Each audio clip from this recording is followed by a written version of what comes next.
ஹரிநாராயண துரித நிவாரண பரமானந்த சதாசிவ சங்கர நாளின் செய்யும் வினைதானின் செய்யும் என நாடி வந்த கோளின் செய்யும் கொடுங்கூற்றின் செய்யும் குமரேசர் இரு தாளும் சிலம்பும் சதங்கையும் தண்டையும் சண்முகம் தோளும் கடம்பும் எனக்கு முன்னே வந்து தோன்றினே.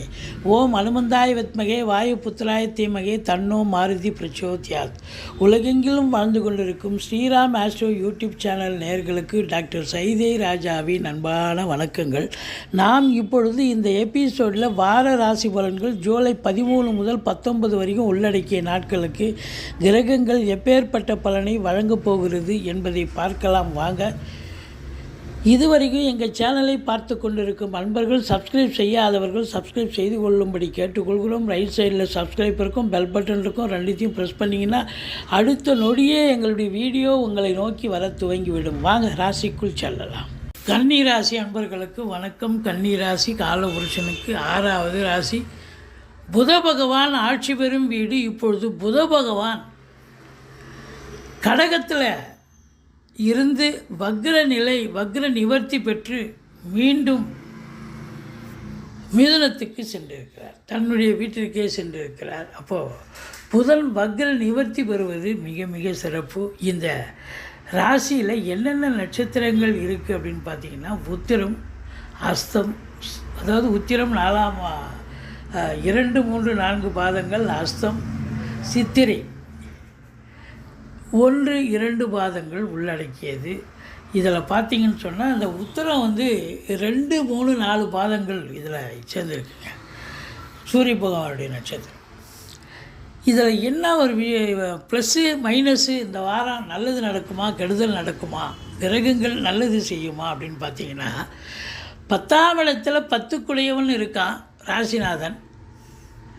குரு பகவான் இருக்கார், ரொம்ப சிறப்பு. ஆனால் 7ல் சனி இருப்பது சிறப்பல்ல. 7ஆம் இடத்துல சனி இருக்குது அப்படின்னு சொன்னால் சென்றமிடமெல்லாம் வெறுப்பு அப்படின்னு சொல்கிற அளவுக்கு எங்கே போனாலும் உங்களை பார்த்த உடனே மூஞ்சி திருப்பிப்பாங்க.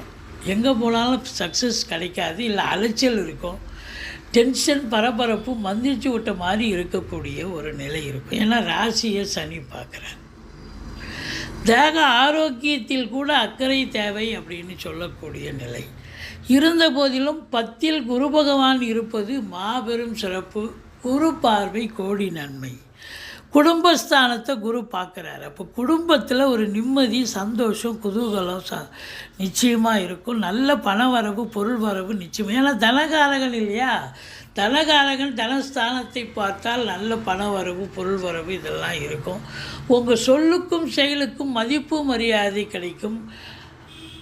இதையும் தாண்டி வாக்கினை தொழிலாக கொண்டு செயல்படக்கூடிய இந்த கன்னி ராசி அன்பர்களுக்கு ஃப்ளரிஷ் ஆகும். வாக்கு பலிக்கும். உதாரணமாக ஒரு ஜோசியர் இருக்கீங்க, இல்லை வழக்கறிஞர் இருக்கீங்க, இல்லை ஆசிரியர், மேடை பேச்சாளர்கள், இதுபோல் வாக்கினை தொழிலாக கொண்டு செயல்படக்கூடியவர்களுக்கு இந்த வாரம் ஒரு முன்னேற்றகரமான, உங்கள் வாக்கினால் உங்களுக்கு மேன்மை, ஒரு ரேட்டிங் கூடக்கூடிய ஒரு அமைப்பு இருக்கும் அப்படின்னு சொல்லலாம்.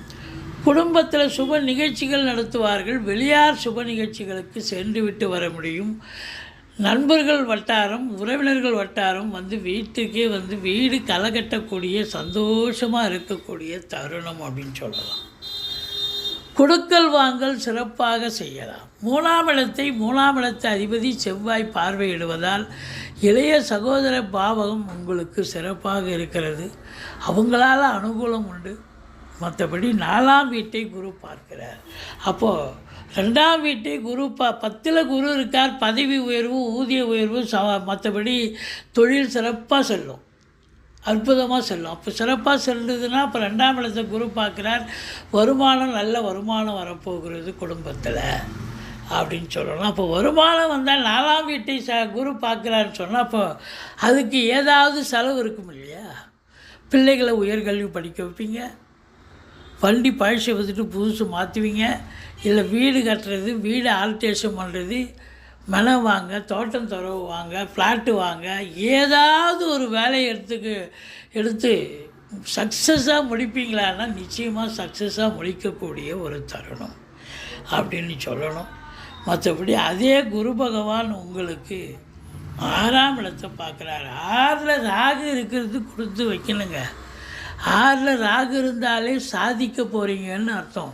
ஆனால் அதே நேரத்தில் அந்த குரு வேறு பார்க்குறாரு பாருங்கள், எதிரிகளை நீங்கள் துவம்சம் பண்ணிடுவீங்க. எதிரிகளே கிடையாது, எங்கே போனாலும் வெற்றி தான், ஜெயம்தான், ஜெயஸ்தான். வெற்றி ஸ்தானத்தை குரு பார்க்குறாரு அப்படின்னா வெற்றி, எங்கும் வெற்றி, எதிலும் வெற்றி. அதுவும் வெளியூர் வெளிநாட்டு பயணம் அனுகூலத்தை தருமா? அனுகூலத்தை தரும். இம்போர்ட்டிங் எக்ஸ்போர்ட் பண்ணக்கூடியவர்களுக்கு சிறப்பாக இருக்கும். இல்லை உயர்கல்விக்காக போகிறீங்க, இல்லை உத்தியோகத்துக்காக போகிறீங்க, எதற்காக சென்றாலும் நிச்சயமாக சாதிக்கக்கூடிய தருணம் அப்படின்னு சொல்லலாம். மற்றபடி 2க்கும் 9க்கும் உடைய சுக்கிர பகவான் 9ல் உச்ச ஆட்சி நிலையில் இருக்கிறார். சுக்கிரன் ஆட்சி வருகிறார் அப்படின்னா பாக்கியமான ஒரு வாரம், பாக்கியமான நேரம். ஈஸி டு கெட் அப்படின்னு சொல்லக்கூடிய அளவுக்கு எதையும் நீங்கள் போராடி ஜெயிக்கிறதால தானாக நடக்கும். வெளியூர் வெளிநாட்டு பயணம் போகலாம்.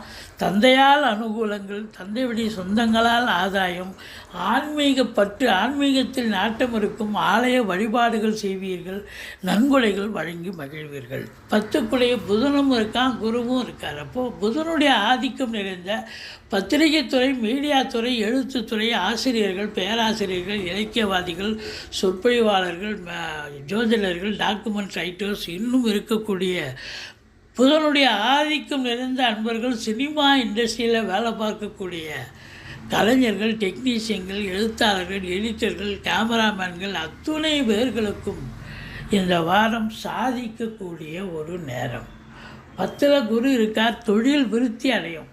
அப்போ நீங்கள் நம்பி கடனை வாங்கி தொழிலை விரிவாக்கம் பண்ணுங்கள், அல்ல தொழிலை இன்னொரு பிரான்ச்சு கூட ஓப்பன் பண்ணலாம். காற்றுள்ள போதே தூட்டி கொள்ளு பெரியவங்க சொல்லியிருக்காங்க. அப்போ கண்டிப்பாக நீங்கள் செஞ்சீங்கன்னு சொன்னால் சாதிக்க போகிறீங்க அப்படின்னு தான் ஒரு அர்த்தம். மற்றபடி உங்களுக்கு செவ்வாய் 12ல் இருப்பது, கேது 12ல் இருப்பது அப்படின்னு பார்த்தீங்கன்னு சொன்னால் உங்களுக்கு அசையா சொத்துக்கள் வாங்குவீங்க இல்லையா, அதில் செலவு பண்ணுவீங்க இல்லையா, அது ஒரு செலவு. அப்புறம் உடன்பிறப்பால் செலவினங்கள் ஏற்படும். ஆன்மீகத்தால் செலவுகள், கோயில் குளங்களுக்கு போவீங்க. மற்றபடி நீதித்துறையில் பணியாற்றக்கூடிய அன்பர்களுக்கு ஒரு பொக்கிஷமான ஒரு நேரம். அரசாங்கத்தில் வேலை பார்க்கறவங்க, தனியார் தொழிலில் இருக்கிறவங்களுக்கெல்லாம் நல்ல சலுகைகள் கிடைக்கும். சந்தோஷமான ஒரு வாரமாக இது விளங்கப் போகிறது. நீங்கள் வணங்க வேண்டிய தெய்வம் அப்படின்னு பார்த்தீங்கன்னா, உங்களை பொறுத்தவரையும் ஈஸ்வரனை வழிபாடு செய்யுங்கள், ஆஞ்சநேயரை போற்றுங்கள். இந்த கன்னி ராசிக்கு 17, 18, 19 சந்திராஷ்டம நாளாக வருவதால் எச்சரிக்கையோடு இருங்க. சந்திராஷ்டமம்னு சொல்லுவீங்க, பாதி பிரச்சனை அதிலேயே சால்வ் ஆகிடும். மற்றபடி நீங்கள் இந்த வாரம் சந்தோஷமாக வெற்றிகரமாக சாதிக்கக்கூடிய ஒரு வாரம். இதுவரைக்கும் எங்கள் சேனலை பார்த்தமைக்கு நன்றி.